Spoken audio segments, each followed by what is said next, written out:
The Three Colors Trilogy is one of the greatest trilogies ever made.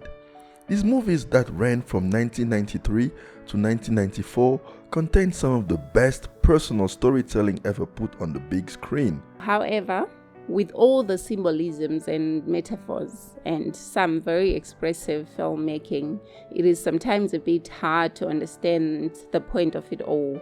What are the themes? How does it all tie together? And most importantly, what does it mean? Today, we attempt to answer that question by diving into these classics and looking at them not just through a story perspective, but also through a filmmaking perspective. Are you ready? Let's go. The Three Colors Trilogy is a trilogy made of 2 French films and 1 Polish film. In French, the trilogy is known as La Trilogie des Trois Couleurs. Directed by the great Kieslowski, the movies are Trois Couleurs Bleues or Three Colors Blue in English, Trois Couleurs Blancs or Three Colors White, and the last but not least, Trois Couleurs Rouges or Three Colors Red. These 3 colors represent the French flag, and each represent a meaning to France as a nation. Blue represents liberty, white represents equality, and red represents fraternity. Looking at it in that perspective, these movies could be perceived as political films that metaphorically preach about the French Revolution. However, that is not what these movies represent at all. Actually, this trilogy is not political in any ways. The brilliance of these films is that the director took the idea behind the French flag and stretched these ideas to fit personal and relatable stories. The French flag was a muse to him, not a tool for any type of propaganda. This is what Kieslowski had to say before the release of Blue in an interview with Jonathan Romney in 1993. We are talking about individual freedom, a profound freedom of life. Every day, thousands of people die in car accidents. Sometimes it's slippery, sometimes somebody falls asleep, perhaps a screw comes undone. I'm not for investigating accidents. I'm just saying there was an accident. A man and a girl died, and then I started thinking, what's going to happen with the woman who's left behind? Blue is the perfect start of the trilogy as it sets up the tone wonderfully. This is where the director made it clear that his trilogy was only about the people, and he was solely interested in the point of view of the average person. Blue is set in Paris. Julie de Courcy, played by Juliette Binoche, is suddenly alone in the world after her husband and child are killed in a car accident. Freed from her bonds to her family, she attempts to cut herself off from the rest of the world. She no longer wants human connections. What we love the most about Blue is how it deals with the idea of grief, both in the way it's written, but also in the way it's shot. The first theme we are dealing with here is liberty, or freedom. Julie is dealing with grief, and her loss is so painful that she's looking to free herself from that pain, from those emotions. She throws away her husband's unfinished music, moves to a small apartment, and attempts to live the rest of her life away from everything that could remind her of her grief. She avoids kids. She can't even look at the rat that just gave birth because she's trying to run away. At the beginning of the movie, the first thing we see Julie do after learning the death of her husband and her child is a suicide attempt. She tries to swallow a bunch of pills to free herself from her pain, but she cannot bring herself to do it. She does what she thinks is easier to her, something she can manage, which is to shut everyone off.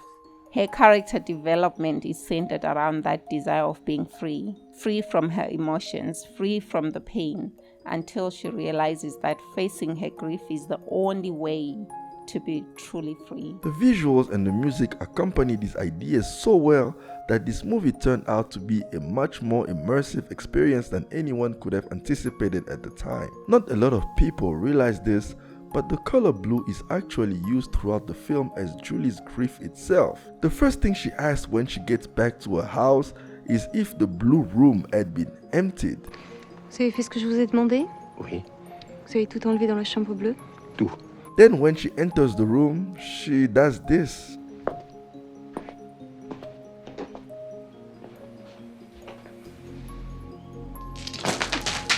she tears down the one thing that reminds her of her daughter.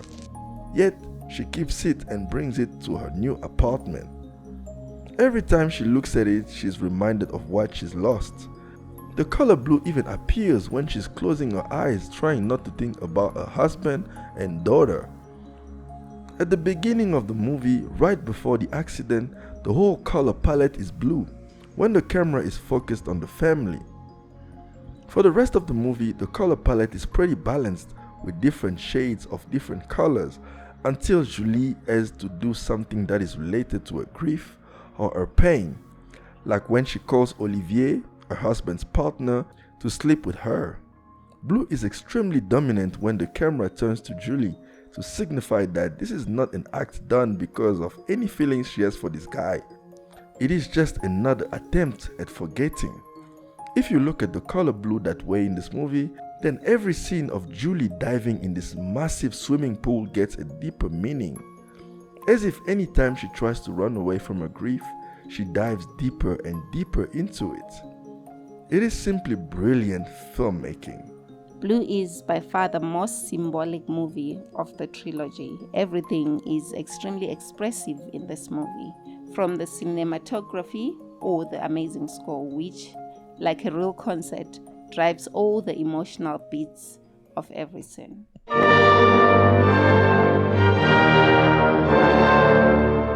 What followed Blue is obviously White. For many, this is considered to be the weakest of the trilogy, and the reason most feel that way is probably because of the shift in tone and the least personal connection we get with the characters. White follows the character Karol, played by Zbigniew Zamachowski, is left by his wife, played by Julie Delpy, in an humiliating fashion. With no money, no place to live, and no friends, Karol ends up being a beggar. He befriends a man he meets in the train station in Paris, and after returning to Poland in unusual ways, he soon begins his quest of equality through revenge. Yes, that is the theme of this movie, equality, which in this movie, I guess it means getting equal with someone who had wronged you. In the case of Karol, it is kind of an emancipation. He still loves the person he's getting revenge on. He just does it to get back at her. And that is why this movie gets lost in the middle of two deeper movies. The concept of equality here has no meaning in the grand scheme of things. We do not spend time looking around Karol to understand some sort of contrast with his idea of equality like we did with the stripper in Blue or with the neighbors in Red.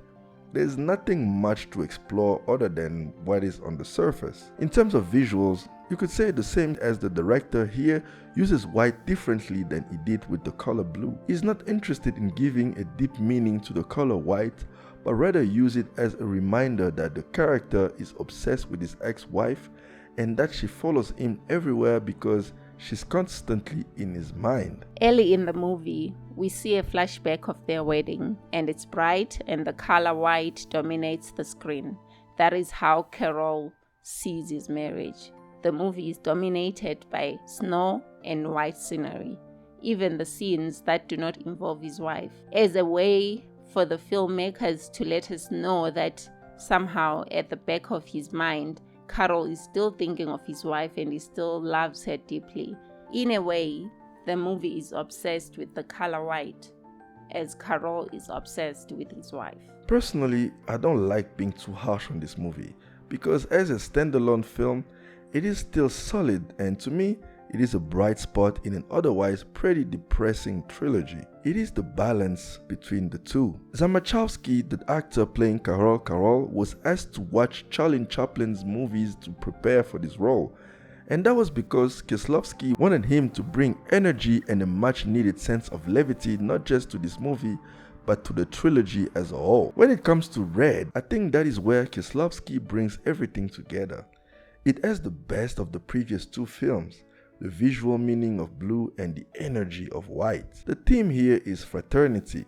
Kieslowski decides to treat this theme in a very interesting way by focusing on human relations. Red tells the tale of Valentine Dussault, played by Irene Jacob, who is a model who soon realizes the old man she had recently met enjoys invading other people's privacy. Red is a movie that takes two characters who at first seem to have nothing in common and brings them gradually together, just as it introduces characters who seem so close at first and then take them apart. Every single character in this movie has relationship issues, whether it is Valentine trying to make a long-distance relationship work, the old man still haunted by his past relationship, or a neighbor finding out that his girlfriend was cheating on him. It is all done with the purpose of showing the complicated aspect of human relations, whether it is romantic or not. The way the color red is used not only in this movie, but throughout the trilogy is interesting. In blue, it is used primarily in the strip club. In red, the most famous scene featuring the color red is the photo shoot scene, which could be seen as Kieslowski associating red with desire, whether it is sexual desire or desire for success or love. That is where it all comes down to. It comes down to what not only each film stands for, but what each of these colors represents. Blue, which represents liberty or freedom, at the end stands for the impossibility to attain freedom in our own terms. That it is only by facing the challenges head on that we can truly be free. Like a reward after a long battle against the traumas of life. White, which represents equality, also stands for a more pessimistic approach on the idea of attaining equality. In other words, life is not fair, humanity is not kind. If it fights you, you have to fight back. That is how you make it fair.